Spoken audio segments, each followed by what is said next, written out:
Γεια σας! Σκέφτομαι πάρα πολύ καιρό να κάνω αυτό το βίντεο και αναβλητικότητα, δεν ήμουν πολύ σίγουρη, δεν είχα βρει ακριβώς το περιεχόμενο, ενώ ήξερα τι ήθελα να πω. Έχουν περάσει σχεδόν 3 μήνες από όταν επέστρεψα από το ταξίδι μου στο Μπαλί, ένα solo ταξίδι που διήρκησε 3 εβδομάδες και μπορώ να πω ότι ήταν η πιο σπουδαία εμπειρία της ζωής μου μέχρι στιγμής.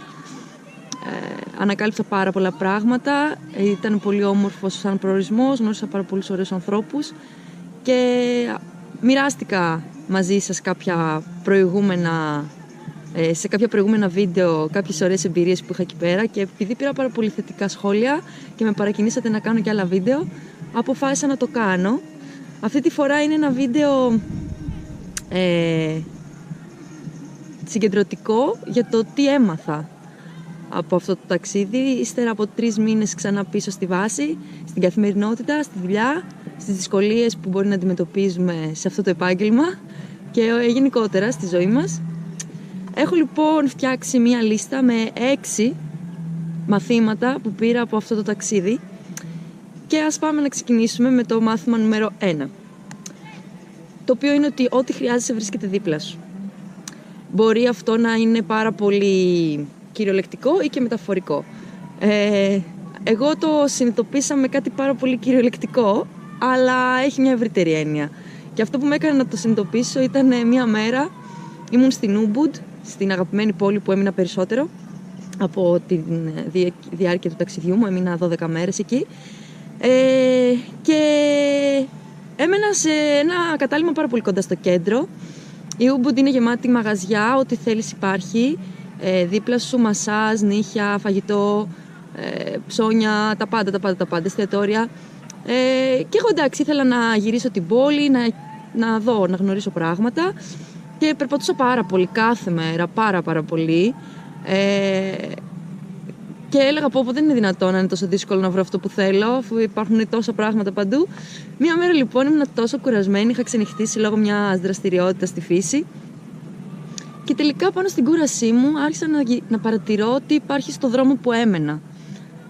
Και υπήρχαν τα πάντα. Υπήρχε μασαζίδικο, σπα, υπήρχε ένα γουαρούγκ, δηλαδή μια τοπική ταβέρνα η οποία ήταν ανοιχτή μέχρι τις 11 η ώρα το βράδυ, όπου πήγα 2-3 φορές και έφαγα μια σούπα ή νούντλς ή κάτι πάρα πολύ φθηνό και άμεσα πήγα για ύπνο κατευθείαν μετά, χωρίς να περπατήσω ή να κουραστώ παραπάνω. Υπήρχε μαγαζί που μπορούσα να ψωνίσω σαρόγκ ή οτιδήποτε άλλο ήθελα, και υπήρχε και φυσικά ένα κατάστημα ενοικίασης σκούτερ, το οποίο ήταν εκεί που νοικίασα το πρώτο μου σκούτερ, σε ένα από τα προηγούμενα βίντεο που περιγράφω την περιπέτειά μου με το σκούτερ. Κάποια στιγμή λοιπόν, ειδικά νομίζω όταν νοικίασα το σκούτερ, όχι, ήταν όταν πήγα να φάω σε μια εξαντλητική μέρα που δεν άντεχα να πάω κάπου πιο μακριά, και συνειδητοποίησα αυτό το πράγμα, ότι ό,τι χρειάζεσαι κοίτα δίπλα σου. Και το συσχέτισα με τη ζωή μου στην Αθήνα, που πάντα έψαχνα να βρω δουλειές μακριά από το σπίτι μου, ότι όλα είναι καλά μακριά από το σπίτι μου, μαγαζιά, εστίαση, σχολές χορού.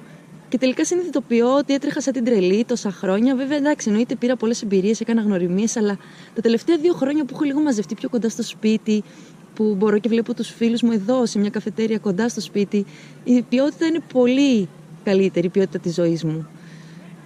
Αυτό. Ό,τι χρειάζεσαι λοιπόν, κοίτα πρώτα δίπλα σου και μετά άρχισε να πηγαίνεις πιο πέρα. Το ίδιο ισχύει και με ανθρώπους. Είχα ανθρώπους στη ζωή μου τους οποίους δεν τους εκτιμούσα. Όχι, δεν τους εκτιμούσα, δεν είχα καταλάβει ακριβώς την αξία τους και έψαχνα να βρω ανθρώπους άλλους με κάποια χαρακτηριστικά, και τελικά κάποια στιγμή συνειδητοποίησα ότι αυτό που ψάχνω, οι άνθρωποι που είναι δίπλα μου το έχουν. Και άρχισα να τους εκτιμάω λίγο περισσότερο και να τους αγαπάω και να τους συμπεριφέρομαι όπως πρέπει. Αυτό. Μάθημα νούμερο 2. Υγιεινή διατροφή, ομοφαγία. Και στο Τσανγκού και στην Ubud έμενα σε καταλύματα και επιδίωκα να πηγαίνω σε εστιατόρια τα οποία προσέφεραν vegan, vegetarian και ομοφαγικά πιάτα. Ναι, μπορεί να ακούγεται λίγο της μόδας και τα λοιπά. Όχι, δεν είμαι vegetarian, αν και υπήρξα για 2 χρόνια. Πλέον τρώω πάλι κρέας κανονικά. Αλλά οφείλω να ομολογήσω πως η συχνή έκθεση σε υγιεινή διατροφή, ομό φαγητό, ακόμα και γλυκά, κατασκευασμένα από ξηρούς καρπούς ή σκόνη κακάο, γάλα, σόγιας ή οτιδήποτε, μετά από μια έκθεση σχεδόν 15-20 ημερών, σε κάνει να νιώθεις πολύ καλύτερα. Εμένα με έκανε να νιώθω πολύ πιο ζωντανή, πολύ πιο υγιής. Παρόλο που ήμουν σε μια ξένη χώρα, δεν είχα καθόλου στομαχικές διαταραχές και όλοι περίμεναν ότι θα έχω. Δεν πήρα ποτέ ούτε ένα φάρμακο για στομάχι ή οτιδήποτε. Και είναι κάτι που προσπάθησα να το διατηρήσω και στην Αθήνα, δεν τα κατάφερα. Και αυτό η αλήθεια είναι ότι έχει αρχίσει και με ενοχλεί. Οπότε νομίζω ότι είναι στο χέρι μου καθαρά να το ξανακάνω. Μάθημα νούμερο 3. Αν κοιμηθώ νωρίς, θα σηκωθώ νωρίς, λέει το τραγούδι, και ισχύει αυτό.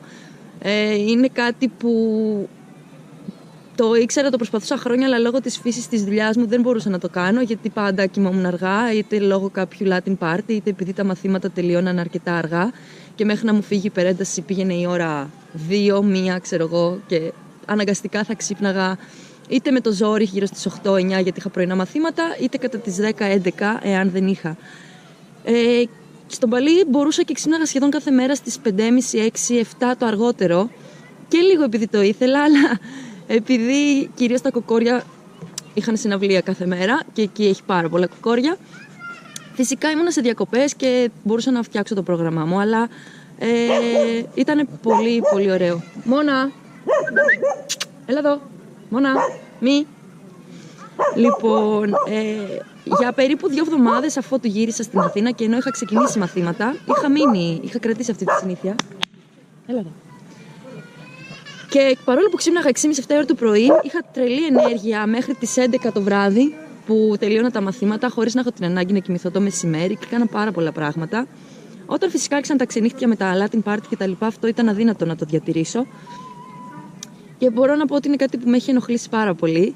Ένας λόγος που δεν πηγαίνω πολύ συχνά σε Latin party είναι αυτός. Αγαπάω το πρωινό ξύπνημα, οπότε προτιμώ να κοιμηθώ όσο το δυνατόν νωρίτερα και να διατηρήσω αυτή την ποιότητα στη ζωή μου.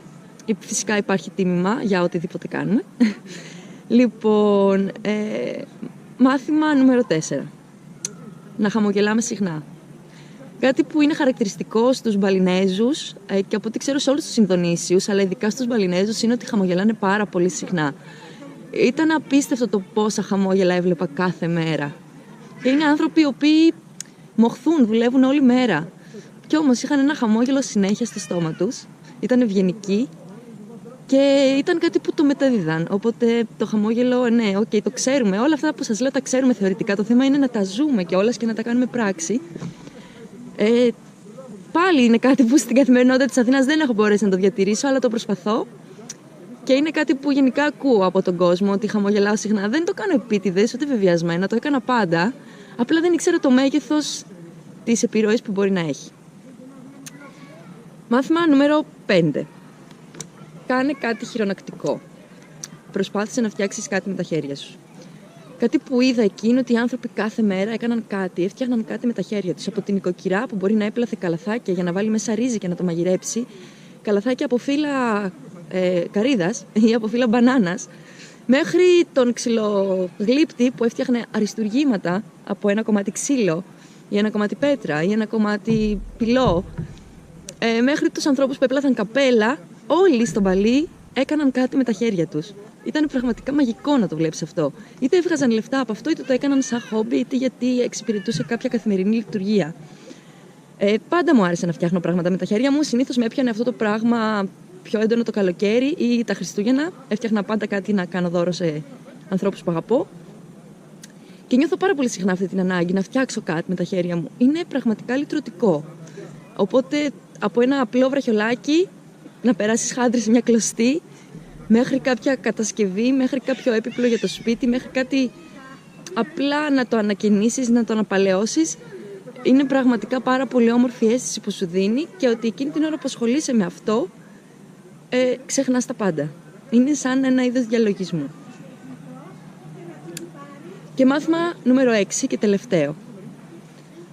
Όσο μακριά και να φύγεις, μόνο μέσα σου υπάρχει λύση και η αλήθεια για αυτό που μπορεί να ψάχνεις εκεί που πας. Ναι, και αυτό είναι κάτι που θεωρητικά το ξέρουμε, Να μου πεις κοπελιά, έπρεπε να πας μέχρι τον Παλί για να το καταλάβεις.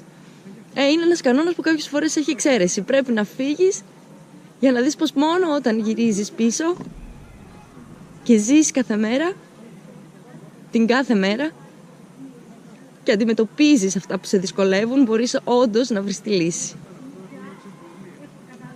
Συγκινήθηκα τώρα.